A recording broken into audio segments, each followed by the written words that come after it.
You'll be sorry, yelled Beatrice Smith as the building security team carried her away onto the elevator. But Fred just smiled and shook his head, watching the spectacle with a combination of sadness and delight as he had his now estranged wife physically ejected from the building. She'd tried to get back in, but after it had been revealed just how terribly she had acted toward their son, Jake, Fred could not allow her around the boy any longer. One thing he did know was that their divorce would be ugly. He was fighting for the boy. She was fighting for money and her material survival. But that was a problem for another day. Fred thanked his bodyguard, Max, who had handled Beatrice's removal, and went back into the kitchen. There, he found Denny, posing as his son Jake, standing over the stove on a step stool. Chef Julian stood behind the boy, his large hands covering Denny's small ones as they held the crepe pan together. "Look what Chef Julian taught me," said the child, gleefully, as he and Chef Julian together flipped the crepe up in the air and caught it again in the pan. "Wow, that's amazing!" Fred applauded his son and laughed. "I'm glad Chef is holding your hands. Might be a little dangerous to flip by yourself yet, okay?" "I'm going to flip them way up in the air someday," said Denny, excited, and also sure that his mother, Quinn, would never allow him to be flipping crepes with a hot pan. "I'm sure you will, buddy," answered Fred. "What was going on in the hall?" asked the boy. "Did I hear—" "Yes, son. Beatrice doesn't live here anymore. I've sent her away. You explained how mean she was being to you, and I believe you. She won't be allowed to do that to you ever again." Denny's mouth fell open. "Do you mean it?" His mind was racing. Beatrice being out of the picture meant that he and Jake could switch back, and Denny could go home to Quinn, his real mother. Jake could come back here and not have to worry about that mean lady anymore. "Sure, I mean it," confirmed Fred. "Nothing in this world is more important to me than you, Jake. Not one thing." Denny's eyes got a bit teary. He could tell that this man loved Jake a whole lot and decided that maybe it was time for the boys to switch back. He missed his mother. He missed Sammy and Nora, the nanny. And he even missed school. He didn't like having just one teacher and having classes at their house. He wanted to be in a place with lots of other kids, making new friends and learning new things together. "Now, have you thought of a place you'd like to go for our special trip?" asked Fred. "Dragon World," said Denny.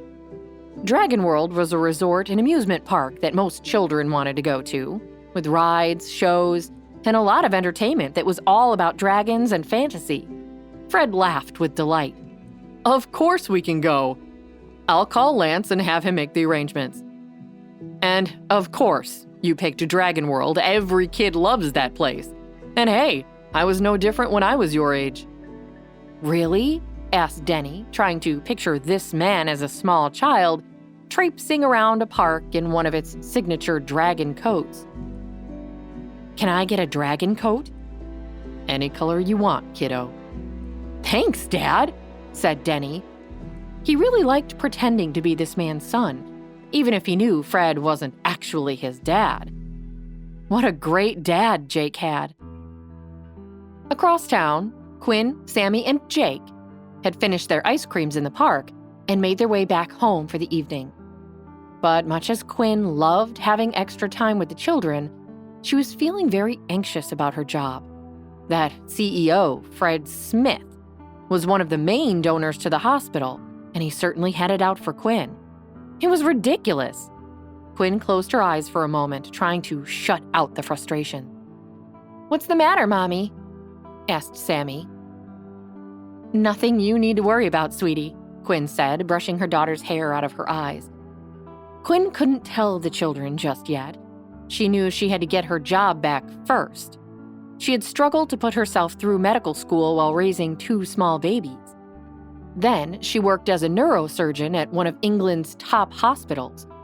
It was this prestigious position she had left to return to the United States in search of the son who had been taken from her on the day he and her other 2 children were born. It had been a big upheaval for her kids, and she needed to keep things calm. Thankfully, just then, Nora appeared in the room and welcomed them back home. She could immediately tell that something wasn't right and came to Quinn's rescue. "Okay, you two," began Nora to the children. "Go upstairs and wash your hands, and then we can bake some cookies. Would you like that?" "Ah, yeah!" The 2 children sped up the stairs as fast as their little legs could carry them. Once the children were out of sight, Nora confronted Quinn. "I know you pretty well, you know," began Nora. Dodged Quinn. "Even when you were a little girl, you got that same look on your face and chewed your lip in that same way when something was bothering you." "What's going on?" asked the nanny with love in her voice. "Does this have anything to do with why you haven't been at your new job for a couple of days now?" Quinn exhaled, hung up her purse and her coat, and plopped down on the couch, covering her face with her hands. Nora did know her well. Nora wasn't just the children's nanny. She had also been Quinn's nanny years ago. After everything her family had been through, Quinn was thankful to have this kind, older woman, whom she loved very much, as an important part of the family. "Nora, it's hopeless," cried Quinn. "What do you mean?" asked Nora. "I'm suspended without pay." "No!" said Nora with disbelief.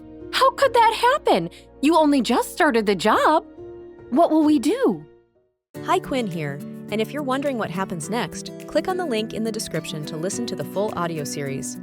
You can also watch the next episode here in the playlist.